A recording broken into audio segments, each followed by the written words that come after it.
So this is conducting blog number 3. We just ended our 3rd week of conducting classes, and everybody in the class has conducted at least once, some twice, and I have conducted 3 times. So I'll put up my new videos and rubrics sometime later this evening. But because we've done so much conducting, we haven't had many notes to take. So it was our assignment to talk about our reading assignments in this book, Evoking Sound.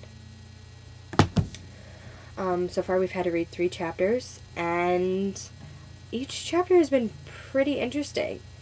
It's really cool to get the small details about the topics that we've heard mentioned our entire lives as singers.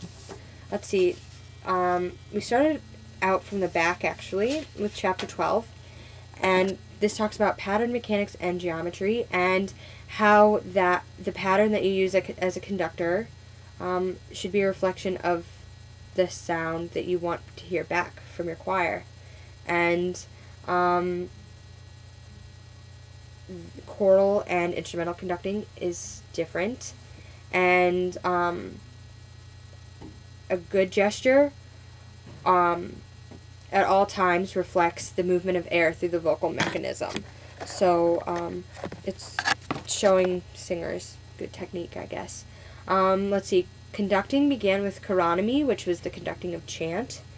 And it began with just a simple, figure 8, a sideways figure 8 legato pattern. And during the classical era, it became more of a vertical thing as opposed to horizontal.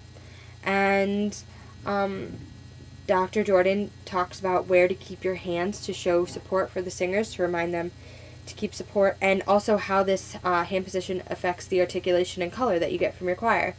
And he discusses release of the ictus, and how once you hit the ictus, the hand should come up freely, and if it's done correctly, then it won't be in tempo. And he also discusses the flexibility of wrist and the hand, and how that influences the sound. Let's see, in chapter 10,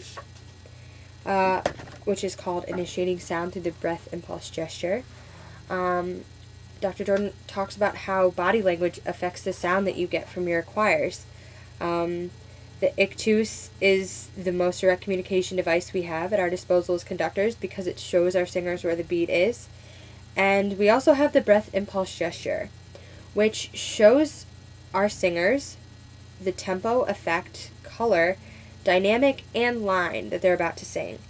And it's important that as the director or conductor standing in front of the choir, we model the correct body, which is relaxed, so the air can just drop into the lungs, so that our singers will mimic us. And he also discusses rhythmic conducting, and how it's imperative that the conductor has an internal and constant rhythmic impulse going on inside at all times in order for this to happen correctly. And he discusses the midline and body crossing, and how the most natural thing is to avoid body crossing. And also there are a few diagrams about ictus beat locations, depending upon, which says where the ictus is depending upon the meter that you're trying to conduct in. And then there's the last chapter, which is the architecture of conducting patterns. And in this chapter, Dr. Jordan talks about body mapping, and how it's really important to constantly reassess your body proportions, because you don't want to use a conducting gesture that's too big or too small for your body, because that'll just be awkward and hard to follow for the choir. Let's see. He talks about how it's really important to use mirrors to give visual feedback, so to practice with mirrors. And it's really important to understand how the bones and muscles are connected, where they are connected, and why.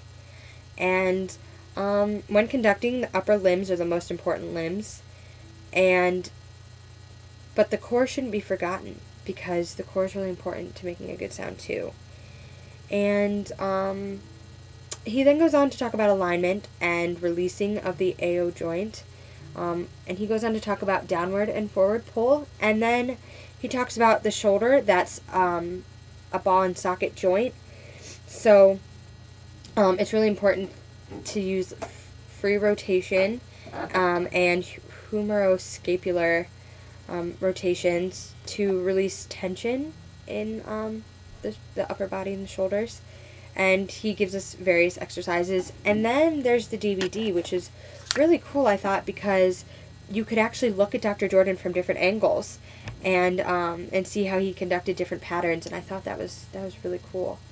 But yeah, that's been the week so far. Next week, the game plan is to look at orchestra scores so that we can go across the street to Princeton High School and practice conducting with their orchestra. So tomorrow we're working on score marking and the most effective way to do that. So I will see you in a week, and hopefully I'll have a lot more exciting things to tell you.